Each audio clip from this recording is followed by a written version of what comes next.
I wanna be a producer with a hit show on Broadway. I wanna be a producer. Hey everybody, Ken Davenport here. Listen, if you're listening to this podcast on January 11th, the release date, then there are only 16 performances left to see Spring Awakening. 16, and that's it, and then it goes away forever. Trust me, you don't want to miss it. If you haven't seen it, in fact, you know what? Send me an email if you haven't seen it. I'll get you full price tickets anytime you want. That was a little producer humor. Okay, on to the podcast. Hello, everybody. Welcome back to the Producer's Perspective podcast. Now, if you listened to Lynn Aaron's podcast from a few weeks ago, then you heard her impassioned plea for our industry to put more of a spotlight on the women that make Broadway work. And when Lynn Aaron talks, I listen. So I immediately reached out to a woman who I believe has had one of the most significant impacts on our industry in the past decade. And that woman is our guest today. A big welcome to Tony Award-winning director Diane Paulus. Welcome, Diane. Welcome. Diane burst onto the Broadway scene with her In the Park revival of Hair that transferred to a proscenium house despite so many people saying it couldn't make the jump, and then she knocked it out of the park there. Followed that up with the acclaimed revivals of Porgy and Bess and Pippin, and get this, all three of those shows won the Tony Award for Best Revival. That's 3 for 3. Directed last season's Finding Neverland and is about to go into rehearsals for the new Sarah Bareilles musical Waitress. And during all of this, she became the artistic director for Boston's ART, which is quickly becoming the first choice for out-of-town tryouts for all of us commercial producers. Her phone rings a lot these days, I'm sure. She's the it woman of Broadway directors, and I'm thrilled she has taken the time out of her schedule to hang with us. So, Diane, let's start with the simple one. How did you get started as a director? Well, I actually trained as an actor. I went to Harvard undergrad, and at that point thought I would pursue a career in politics. I grew up in New York City, and I always had this dream of being the mayor of New York. I think I looked at New York City in the 1970s, and I thought it didn't make sense to me that it couldn't be a better place to live. I was very idealistic, and I did a lot of political work in high school. I marched for ERA, nuclear disarmament. I lobbied for Planned Parenthood. So I was sort of on a political, path. And then my freshman summer, after my first year at college, I interned for Ruth Messenger, this councilwoman for the Upper West Side at the time. And I think I had this light bulb moment, which we all look for in our lives, where I realized I could do this. I could discipline myself and maybe pursue politics. But it wasn't what made my heart tick. And I just thought about what would I be happy to do and pull an all-nighter for. I guess I was at Harvard working very hard as a student. And again, I was I knew how to do that, but it couldn't compare to being in a rehearsal room. So when I graduated college, I had spent 2 summers at Williamstown. So I moved from interning for the city council to being an apprentice and in the Act One company at Williamstown. And those were other seminal moments where I really thought, oh, okay, because when you're an apprentice, you're painting sets all night long, and you're running around in the box office. I even taught aerobics to Mary Tyler Moore because I happened to be in the management office, and someone turned to me and said, "Who can teach aerobics?" And I said, "I can." So anyway, I had that immersive experience of 24/7 theater, and I graduated college, and actually I was going to drive. I had my brother's car. I was going to drive to Alaska. I had this whole vision. Randy and I, my now husband, we were going to drive to Alaska and sort of see America. And the car broke down, and I remember coming to New York, and I, at the last second, got into a summer acting program here. And that sort of triggered this pursuit of acting, which led to the New Actors Workshop, where I went to school, which was founded by Mike Nichols, Paul Sills, and George Morrison. Sadly, all 3 of those amazing artists and teachers are now passed away. But I did 2 years acting training, and then Really, I started directing when I finished that program, and we were all out of work actors waiting for a job. And I feel like you, Ken, would relate to this. I was like, got to do something about this, got to make the theater happen. And the first play I directed was Schnitzler's La Ronde, basically because it's a form of a play and scenes, two-person scenes. So I acted in one of the scenes, and I also directed all my other classmates in the other scenes. And we did it in the classroom at New Actors Workshop. I asked if I could use the classroom after hours. And it's very funny when I look back. I made it into like a Viennese cafe with little tables, and it was clip lights, and we would make hot chocolate. It was sort of my first foray into breaking the fourth wall. And that's how I started. The next play I directed was Twelfth Night, and I did it in an outdoor community garden on West 89th Street between Amsterdam and Columbus, because it was one of those plots of land that the community take over when no one else will, claim it, and everybody starts planting their flowers, and before you know it, it's this gorgeous garden. And I walked by one day, and I looked at it, and I thought, that's a perfect little theater. So I walked in and said, does anyone do any performance here? And they said, oh, no, we just garden.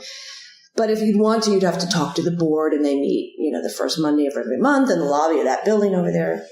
So I went over and I said, how about doing outdoor Shakespeare? Joe Papp was sort of an icon of mine. I said, we do free Shakespeare, for the community here. And they said, great, fine, whatever. Only one rule, you cannot stop anybody from gardening. You can use the space, but gardening comes first. So I remember thinking, okay, I can take that on. If someone puts down their shovel and watches the play, maybe I'm doing something right. And that's how I started. It was, the actors changed in the Claremont Horse Stables, which was right next to that garden. No longer there, but everybody worked for free. So I was directing really for my acting training, just, out of this desire to just take what I had learned, use my classmates who we had, we had bonded, and we had made all this great work together in school. And then everybody just was waiting for the phone to ring. I mean, it was in the age, this is the early 90s of, services. People don't even remember probably what those were, but as a young actor, you'd get a telephone number, and you'd call your service to see, any messages. It was like totally humiliating, and it was sort of testing your willpower. How often would you call? Because, I think they'd call you if you actually got an audition, but you were also allowed to check in. So, you'd go a couple hours and then call in, and they'd say, no messages. And I just found it completely, what's the word? Just nonsensical that as young people who loved the theater and who had trained and who had made, great work under the tutelage of these amazing teachers like Paul Sills and Mike Nichols. And there we were just waiting for the phone to ring. It didn't make sense to me. So that's how I started directing. It's so funny. People ask me how they should start producing all the time, and I say, do a Shakespeare reading series in your dorm room. That's producing. Just get started. Yeah. Do something. Yeah, exactly. I love your Mary Tyler Moore aerobic story. I drove Adrian Zemed's golf clubs to Boston. That was my bait. Like, I'll do it. I'll do anything at this point just to be around it. So it's interesting to see how your immersive theater instinct started with the very first show that you did with La Ronde. And then even the 12th Night. And then, of course, the Donkey Show. Mm-hmm. How did that come about? So tell me a little bit about the beginning of that, which was the first big immersive, I think, started the revolution, actually. Mm-hmm. Well, flash forward, I finished acting school, actually had a whole 5 years in Wisconsin, of all places, where I did theater with a company there that I founded because Paul Sills was my mentor and he had a farm there. And after about 5 years, I realized, I wanted more training as a director. Everything I was doing was from the actor's perspective. So I was kind of hitting a wall and feeling like I wanted more input as a director. So I applied to Columbia, to the master's program, and got in there and went to train as a director under two, phenomenal teachers who really have influenced my directing life. That's Anne Bogart and Andre Serban. Couldn't be more different from one another, but I owe everything to the two of them. And Donkey Show came at the end of my 3 years at grad school. And actually, I'll never forget it. It was another sort of seminal turning point where I was about to finish Columbia, and I remember saying to Anne, what should I do? Should I apply for this fellowship program? Should I go do this? There were all these sort of opportunities for young directors, like the things you should do. And I said, or, Randy, who again, my now husband and I were, had been making shows together actually in Wisconsin in those interim years. And I said, Randy has this idea for this play and I could, work on that this summer.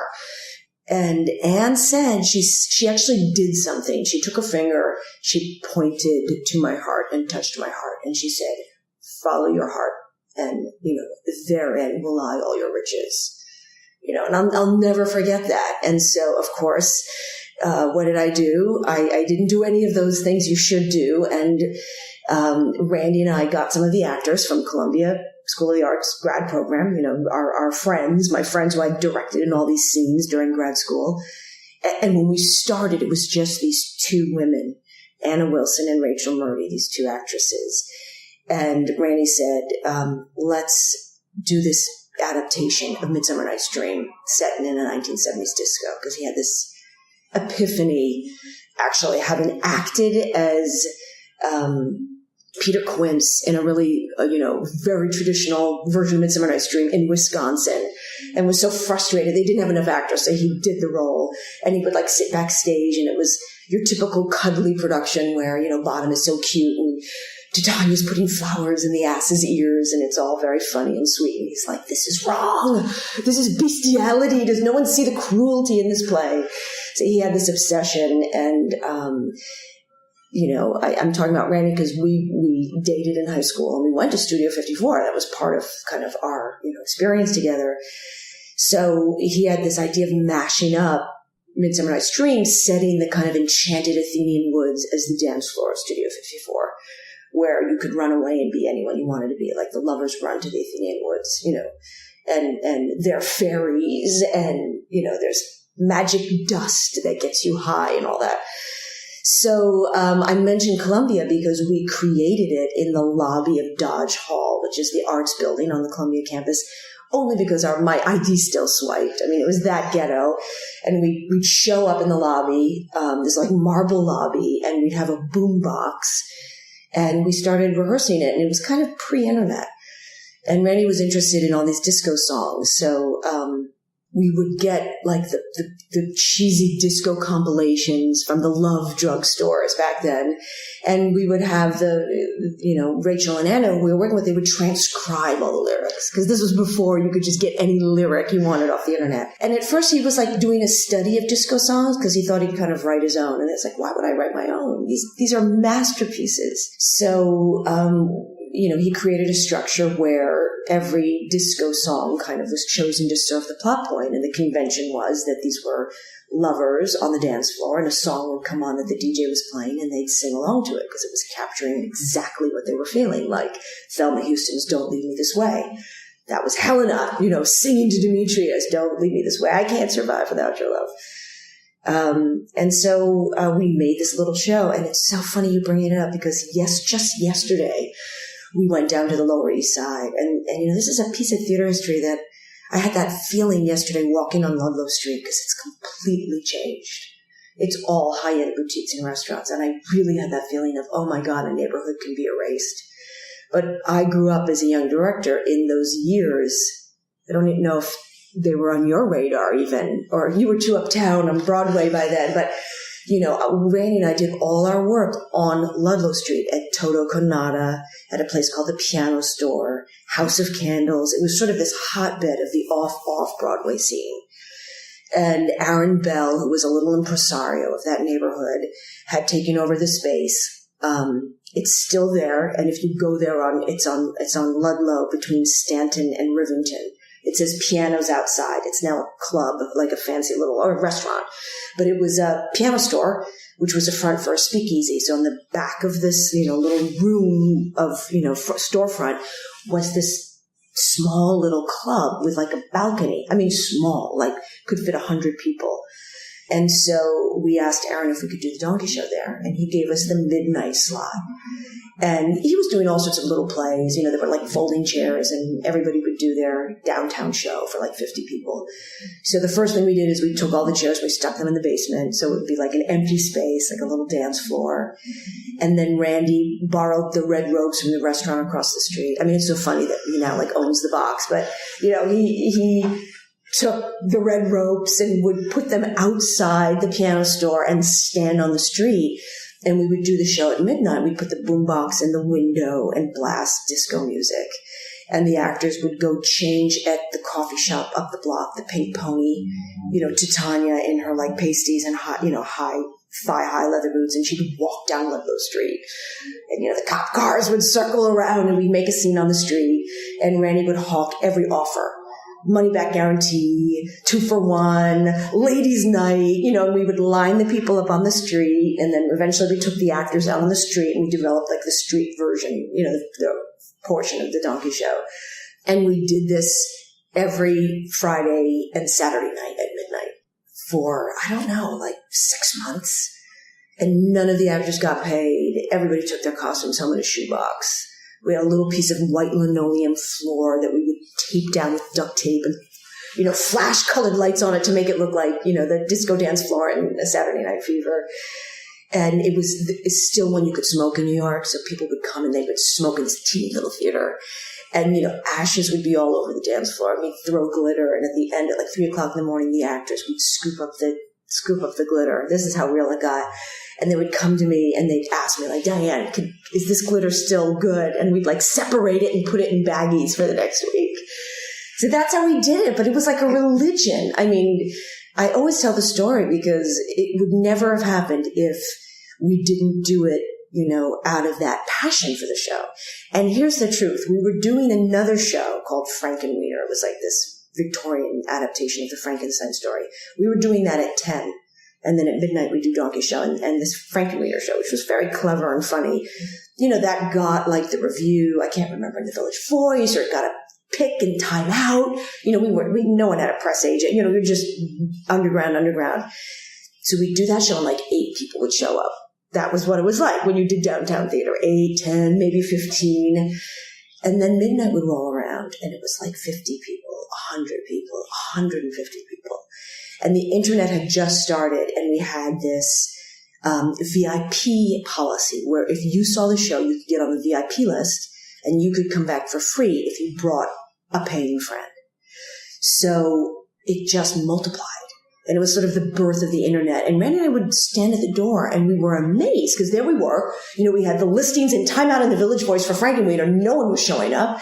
And hundreds of people were coming to the Donkey Show and we'd say, like, how did you hear about me? We'd say, oh my God. Someone emailed my office. They said, you had to see this. It was like word of mouth 101. So we did it and we kept doing it. And every 3 to 4 months, we'd take the whole cast out to like, hamburgers on 2nd Avenue and say, you want to keep going, guys? Because, no one's getting paid. We could shut the show. And everybody was working day jobs, but it was like a passion thing. Everyone was just felt the power of the show. It was really an instance where no rules, no unions, just actors feeling something is happening and why stop it, right? Which drives me crazy in runs, when the run is over, the theater has to kick you out because the next show's coming in or the union or this or that. And this was just so, Wild West, so breaking every rule. And every actor said, no, I want to keep doing it. And lo and behold, we actually moved the show to the Pyramid Club on Avenue A. And we did it Thursday nights for a while. And like 8 or 9 months into doing this, Jordan Roth shows up, and comes and sees it and says, wow, this is something. And he was first starting to figure out like what he wanted to do. He was maybe going to be a photographer, he was going to maybe do acting. He hadn't become the producer he is today. And he said, I think I want to help you move this. And, to make a long story short, we sat in a restaurant with the Yellow Pages. I don't know if Jordan gave this detail, but I'll never forget, we would look at the age of the Yellow Pages and we flipped to like nightclubs and we'd like look at clubs and we'd get in taxis and just go around to scout clubs. And we found this club on 21st Street, the Flamingo, and it was the right architecture, the right vibe. And the club owner had been a bodyguard for Hal Prince. he had been involved with Copacabana, so he loved the idea of a nightclub as a place of theater. So he gave us our home there, and we opened the show there. I love this idea that there were really no rules for you downtown, of course. You could do whatever you want. The actors could work for free. You could change across the street. And then, of course, you make this incredible transition to Broadway where there's nothing but rules. In fact, Randy Weiner, your husband, who I know very well, obviously, I remember him saying to me once, like, my wife is such an artist. And it was half compliment, of course, and half like, she just wants to do these things that have no rules. And of course, to make it in this business, quote unquote, there are a ton of rules. How did you make that transition? Now, Hair, of course, was the first one, which was a bit immersive again, if you will, in the park. And then going over, of course, to the Martin Beck at the time, or had it been reading It was the Hirschfeld by then. How was that transition for you to all of a sudden have everyone saying, oh, no, Diane, you can't do it this way. You can't do it this way. I think Hair was sort of a symbolic first, big musical for me, because it's all about breaking rules. And I had grown up on that music. I had never actually seen a production of Hair, but I saw the movie and it was just in my DNA. I think I always felt I missed my decade. I always wished I had grown up in the 60s. I had this whole kind of like romanticization of what it would have been like to be part of the, youth culture at that time. And, I think we did it, Oscar approached me, Oscar Eustace. We did it as a concert the very first time. And he gave me 9 days to do it. So it was already kind of non-traditionally, it wasn't like, here's your musical and here's your 4 weeks of rehearsal and your tech. It was like, you have 9 days and it's this 40th anniversary and, let's do it in the park and, what could you do? And I think that kind of gauntlet, that challenge was critical to the inception of that production. Because I actually said to him, I said, look, you can't do like a concert of Hair and not have hair. Like you can't not have the clothes and the hair. I mean, it will just be stupid. Like it won't make sense. And I said, we have to get the casting right. So, we did this mega search and we found this extraordinary cast, a lot through open call, a lot of non-equity people that all went on to Broadway. I partnered with Carol Armitage, because she told me she grew up in like Kansas and would take rugs and cut holes in them and make them into ponchos and loved hair too. We had this like shared generational, thing, the hippie thing. So we were kind of breaking rules. I don't even know what contract we were on. It had to have been some, non-traditional contract to do because we staged it. We had costumes, we even had some wigs, but we did it in 9 days. And, it was like the right moment for that show. And so, and I also said to Oscar, because I had read about the history of Hair, how it had started downtown, went to at the Public, had gone to the Cheetah nightclub. Like I had followed the whole history of the show and how they got audience to dance on the stage. And I said, I think the other thing I said to Oscar, we have to have like hair and the costumes and we have to let the audience dance on the stage. I said, that's just such a part of the lore. And I got to work closely with Jim Rado and Galt McDermott. Jerry Regney had passed. And so they would describe to me everything about, the history of Hair and all the anecdotes and stories, especially Jim. He was around a lot. And he told me about the dancing on stage. And I think, there was dancing, but not like what happened at the Delacorte. And I'll never forget that first night when the show ended. And I was standing in the back of the Delacorte with Oscar. I'm like, let's see what happens. Right. So the show ended and we do like the reprise of Let the Sun Shine In. And the actors kind of reached out and then like one, because you think no one's going to go on stage. People are too embarrassed. 1, 2, 50, 100. I mean, there must have been like 300 people. And I remember the production managers, ran to look in the bowels underneath the Delacorte because all of a sudden there was a panic that like the stage and the ground was not like, prepared for 300 people like jumping and dancing. So that was like a real rule breaker. And I remember when we went to Broadway, I said, fine, we can take this show to Broadway, but we must allow people to dance on stage. And of course, you would think, how is that possible? Union, rules, liability, how did the audience get on stage? Jordan, who was running Drew Jamson, understood that. Paul Libban, When we moved into the Hirschfeld, he said, tear this theater up. That's my one, request. And amazingly enough, when we did our first national tour, I also said, we have to have the dancing on stage. So part of the tech rider that went out with that national tour was that the audience could come on stage. And, some auditoriums across the country have that built in. Other times we'd have to put in stairs. And I'm telling you, it happened in every venue across America. We also had in the tech rider that the actors would come out in the audience and, step on the seats. So it was an encouraging experience of like, you think you can't make something happen, and yet maybe there's some wiggle room there, right? Even in the biggest of establishments to kind of, break some boundaries. So let's talk about this trilogy of revivals that you've done now. Hair, Porgy and Bess, Pippin. Now, for me, all three of those things have one thing in common, which was when I heard they were coming, if you just told me the title, I would have said, you know what? I'm not so sure I need to see that. Yet every single one of those productions I saw and I loved because of your perspective on it. How do you find your way into these to make them so fresh and new and give someone like me who's seen 17 productions of each one of those shows, how do you make me feel like I'm seeing it for the first time? What's the process? Well, I think, those productions were very carefully matched for me. I think I've been asked to do many revivals and I will pass on them because I don't have a feeling for them. As I've said, Hair, I grew up with Hair. So it was like a dream come true to sort of give an audience an experience of Hair that in a way I wanted to have. I mean, I think that's how I go about it.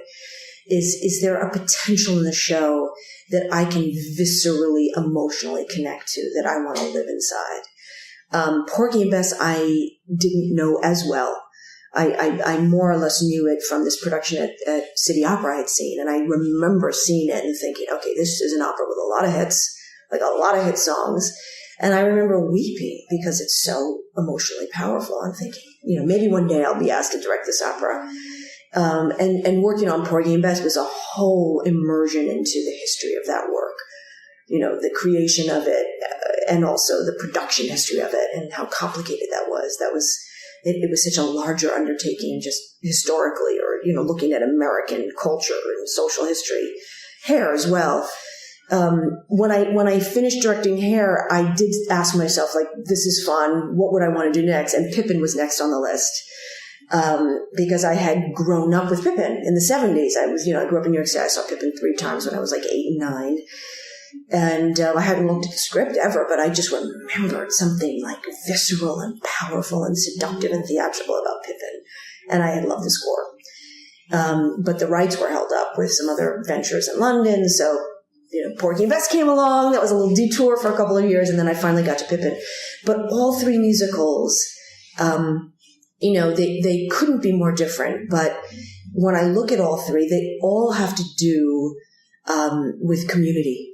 They're all, Hair is about a tribe. Porgy and Bess is about Catfish Row. Pippin is about this troupe of players. And in each case, each project was this incredible undertaking of casting this sublime ensemble and giving every ensemble member a purpose and a life and a creativity on stage, for different reasons. But I think that was my way in, and they all had, maybe Pippin is the one people would say, well, like, what did she see in Pippin? Because Pippin is thought of as, you've done it at your summer camp, and, the book of Pippin. I had so many people say, really, Pippin? In fact, it's a very funny story. Peter Dubois, who's a dear friend, when we first got jobs as artistic directors in Boston, he at the Huntington, I was at the RT, this was 2008. He took me out to breakfast, and we were really talking about how we wanted to reach audience. Like, both of us were going to, break down Boston and reach audience. And then he looked and he said, that's not, we're not going to pander.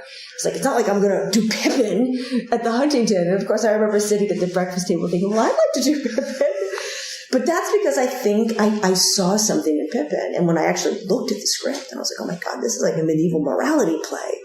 When you really look at what Fosse did with it and how dark it was and, the story that we could potentially, put into kind of relief, of kind of a trial by fire, literally, of life. So I think, all three musicals, I was very interested in what they were in their original time, right? In the 60s for Hair, in 1972, or in the early 70s for Pippin, coming out of the horror of the Vietnam War. Sort of Hair was Summer of Love, like the beginning of the end, and Pippin was kind of after all that. And of course, Porgy and Bess, this like radical work by all these white guys writing about black people, in the 20s and 30s. And all that craziness that came as a result of that work over the course of the century.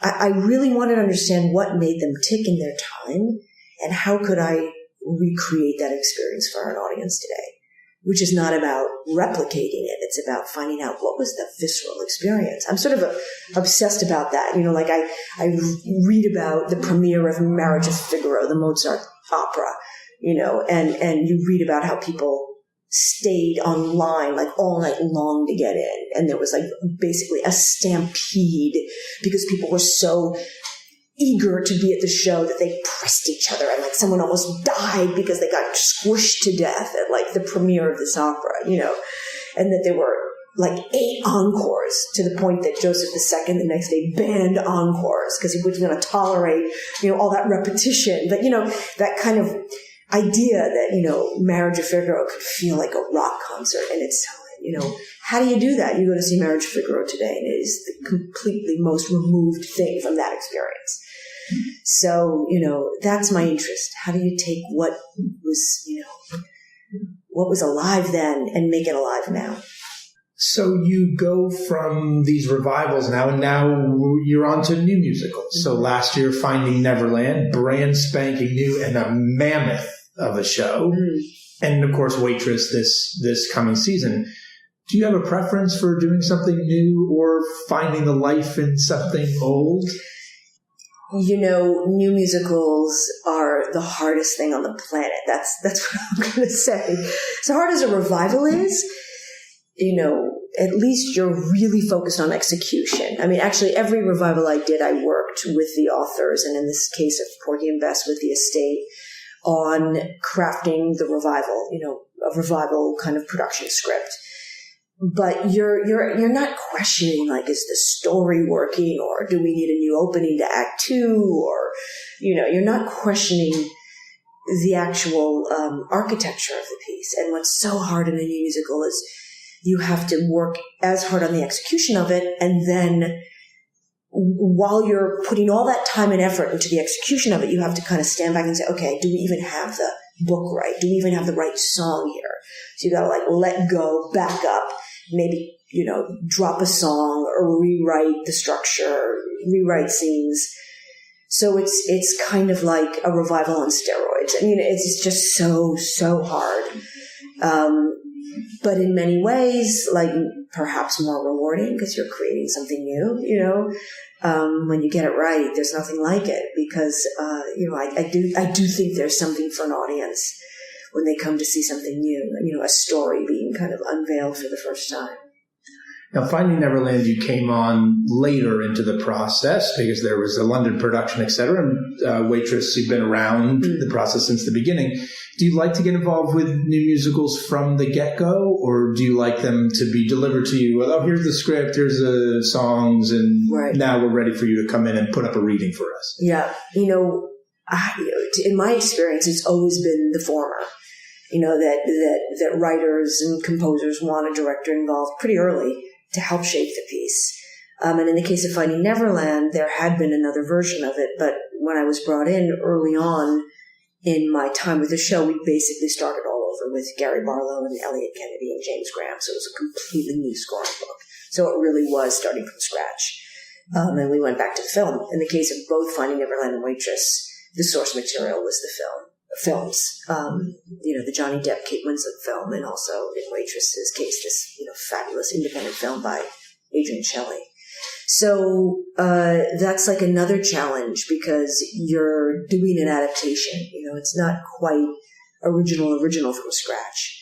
And what's hard in that case is, you want to follow the film, but you actually can't follow the film. Like you want to follow what's good about the film, but in both cases, the more I worked on the shows and more I'm working on Waitress, the liberation theatrically comes when you say, well, we're not going to do that like they do in the film. We're going to actually do something completely different. You know, that if you're slavish to the film, it's very, very hard to make it pop as theatrically as a show needs to. In Finding Neverland, the best example of that was, I remember early on, if you've seen the film, it's, you know, quiet, beautiful period film. And at the very end, when Kate Winslet is Sylvia Llewellyn-Davis, she's dying and she sees the little play in her living room. She gets up and like she walks through her doors, her window doors, and she walks into this incredible Neverland. And it's Technicolor in the movie, and they're creatures, and, you know, it's like a Bosch painting. And I remember early on thinking, okay, well, that's it. Like, that's the meta-theatrical moment when we actually get to go to Neverland. So Scott Pass, the designer I work with, you know, we were thinking about the whole design based on that, you know, something very staid and simple that would then explode into something fantastical at this, like, 11th hour. And then we finally realized, like, I think one day I was like, that's exactly why we can't do that, because we'll never achieve it as well as the film. And Mia Michaels, who came on board as our choreographer, sent me this YouTube video one day of Daniel Woltz's work, who's the air sculpturist and I had used his work in my Cirque du Soleil show, I'm a Luna. And Daniel had emailed me flukily like that day saying, you know, I'm thinking of doing more theater, and if you want to see what I have up my sleeve, you know, I'd love to show you some of my other things. And Mia, the same day, sent me a video and said, have you ever seen this? You know, a little YouTube video of like fabric blowing in the wind. I was like, okay, this is weird. That's Daniel. I know him. I've worked with him, and he just emailed me. And then we went out to his warehouse in Brooklyn, and, you know, he had the setup of fans, and he was throwing everything into this air sculpture wind, you know, styrofoam peanuts, and he lit fire. And then he threw this bag of glitter in the wind thing. And I was like, oh my God. We were like, all our breath was taken. We were like, that's it. I had my assistant Mia like walk through it. And I was like, walk through it, put your hands in the air. And we have this little video of her, and it was freezing. We were like in parkas in his garage in Brooklyn. We were like, okay, that is Neverland. I mean, it was really, and it couldn't be more removed from that literal representation, you know. And then we hid it from Harvey for like a month. I'm like, don't show it to Harvey. He's going to can it if he doesn't understand it. And then finally, you know, I showed him the video. I was like, I know this is not going to seem what you think it should be, but I think this could be pretty incredible. So you have to find, you can't find the like one-to-one mapping. You have to find like the theatrical equivalent of what's in the film. So it's kind of like a revival, because you're looking at a source and, you know, kind of dealing with the source, but trying to make it present in a different way. But it's a little harder, I find, when the source is newly created in the last decade. It's easy to take 12th Night of Midsummer Night's Dream hundreds of years ago. No, completely. Yeah, also, you know, the scrutiny is different, to be, you know, honest. It's, you know, when a revival happens, you know, people aren't really looking at, you know, is this story worthy? You're saying it's worthy by virtue of reviving it. But when you do a new musical, it's sort of like, well, what's the point of the story? Like, you know, why should you have even taken on this story? So there's something about a new musical that you've got to get so many things right, you know, to really pass. So it's much more challenging, but in the end, I think really rewarding. In the midst of all this work, you take on the job of being the artistic director of ART. What's been the biggest surprise of you being an artistic director of a regional theater like that? I think the biggest surprise was how pliable, actually, ultimately, a regional theater could be. And I say ultimately because I've been there now 8 years. And in the early years, it was tough, you know, to change the course of the ship, you know, in any institution, especially an institution that's been run by kind of a leadership over many, many, many years. There are rules, like we talk about, you know, breaking rules. You have rules on Broadway, you have rules in regional theater, you know, things, the way things are supposed to be done. But ART had this mission, which I'll never forget reading when I was headhunted for the job. I was like, what's the mission? Because I know when you work for a not-for-profit, it's all about the mission, right? You've got to live and die by the mission. And the mission in writing was, you know, the ART is dedicated to expanding the boundaries of theater. I thought, oh my God, like that is a mission I could get behind, because that's what I had been doing, whether it was Donkey Show or Hair. It was like, how do you take theater and push push what we think is theater.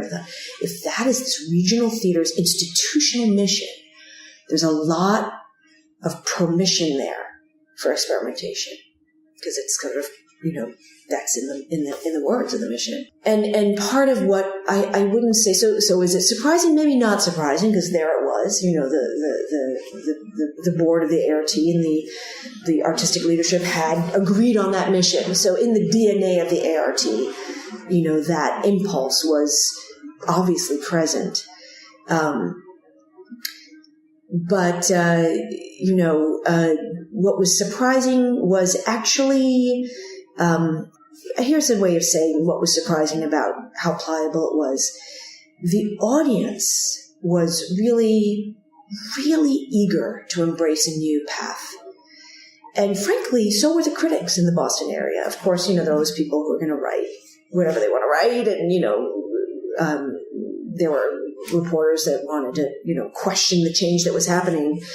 But the audience was a full partner. I mean, they were really ready to go on the ride. I mean, I opened my first season with Donkey Show, and I remember thinking, like, the day before we opened, I'm like, what was I thinking? Like, why did we put this on the subscription? This should have been like the wild add-on. Like, am I nuts? And then I'll never forget debriefing after the first performance. And they were like, a couple of audience members who had brought these silver flags, which is a big part of like gay disco culture. So they had shown up with their flags. And I was like, who are the flag guys? Because how do they know? And we tracked it down. And they're like, subscribers, they had been waiting for that kind of a show. It was harder for the staff and the institutional kind of like, habits to change on the inside. But on the outside, the change happened really, really within 1 year, because the work proved it. I was really determined not to just get up there and proselytize about theater can be this and theater can be that, but like, you got to show it. And even my board members who were really eager to support me, they would say things like, well, let's wait and see. It was like, oh my God, I get these emails like, we'll see, and they were getting tours of like Sleep No More and this abandoned, elementary school in Brookline, walking through rooms with just pieces of paper taped to the wall saying, this is going to be a forest, and this is going to be like the insane asylum, and this is going to be the witch's room. And, they're like, where are the seats? No seats. Everyone's walking, And of course, so, God bless that board. I mean, they approved all that. They were ready to turn our second stage into a nightclub, take on Sleep No More. But it was always, well, let's see how it goes.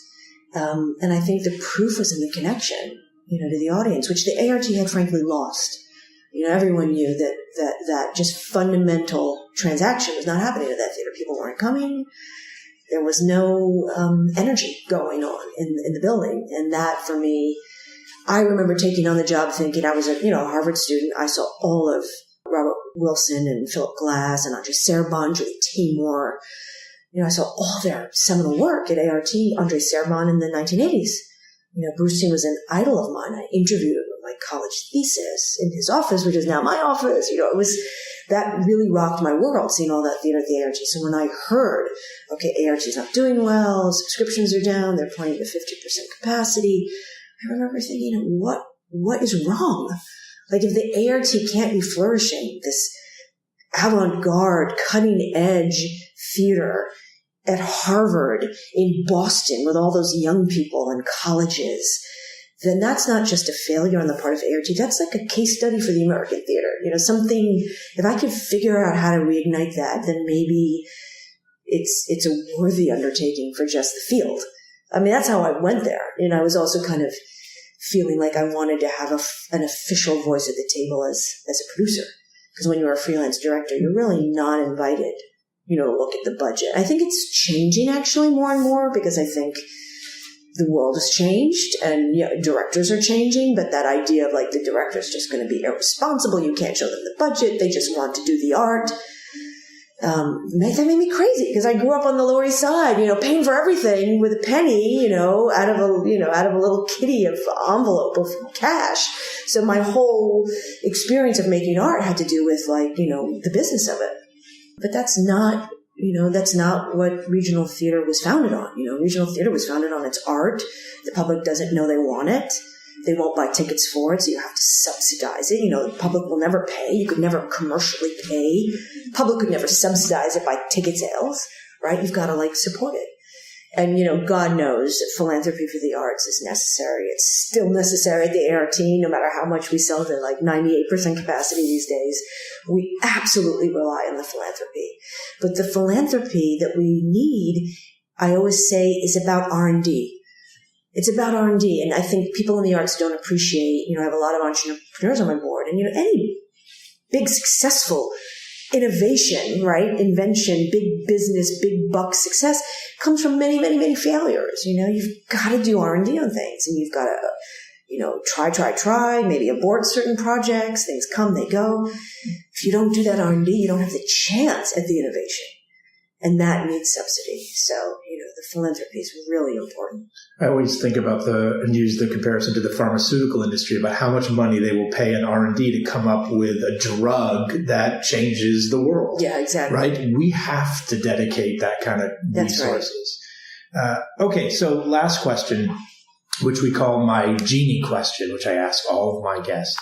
So I want you to imagine that the genie from Aladdin comes to your door, knocks on your door and says, Diane, you've done such amazing work. You've made these 3 revivals that could have seemed very dusty, brand new again to whole new audiences. You've gotten audiences excited to participate in the experience of going to the theater again, whether it's your subscribers at ART feeling like they want to belong as a part of the Donkey Show, or whether it's the hair audiences at the Delacorte. I'm going to grant you one wish. One wish. What is the one thing that drives you so crazy about Broadway, that makes you so angry you can't sleep at night? You're a very passionate person. Uh-oh, here we go. God, okay. There's a long list. We'll take a 15-minute break here. No, I'm thinking. All right. So the one thing that gets you so mad, what I love about you is how passionate you are about your art as well as the business of the theater. The one thing you'd want this genie to change that you could wish Okay, I'll tell you what I'd want to change. I wish the brand of Broadway could be expanded and not simply confined to the X number of theaters that are part of that landscape. For me, it doesn't make sense if you look at the innovation in other art forms, the Netflix, the HBO, just cable television. I mean, every form, the internet, YouTube, every form allows for a development of venue, let's call it venue, right? And on Broadway, it doesn't change because it's just defined by an X number of theaters. So there is something valuable about the Broadway brand, right? We know that. That's what people want to come and see. So, it's not like you can just do a show over here, on whatever, 20th Street and 5th Avenue, or, in an auditorium and call it Broadway. You can't. Or you can, but if it's not called Broadway, you're not going to have access to that brand, that audience. So I think for Broadway to stay as vibrant as we all want it to stay, the venues have to be opened up. And the architecture of the venues have to change. Because we're also stuck living not only with the set number of theaters, but also the architecture, which is frankly very 19th century.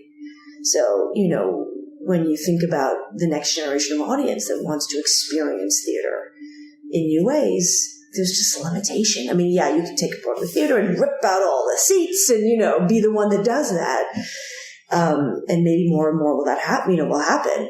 And look, that's not to say there isn't an audience. Clearly there's an audience for the shows that are in those. How many theaters are there? You'll know that fact. 41 now. With the Hudson. Theater. Exactly. So I should say one theater's been added. There's definitely an audience for those 41 theaters that likes to come and sit in those theaters. But I just think for the vibrancy of the field, it would be thrilling if that brand could be expanded to a new form of architectural venue. I agree. And I think there is an audience today for those 41, but I'm worried about tomorrow's audience, that they are not, as you said, not going to want to sit in an old-fashioned theater and watch a play like their grandparents did. Exactly. Well, Diane, thank you so much for being here. Thanks for everything that you do. Everybody go see Waitress opening this spring, and we will see you next time. Don't forget, everybody, only 16 chances left to see Spring Awakening. Sweet 16. Don't miss it. SpringAwakeningTheMusical.com. I'm gonna be a producer. Look out, Broadway.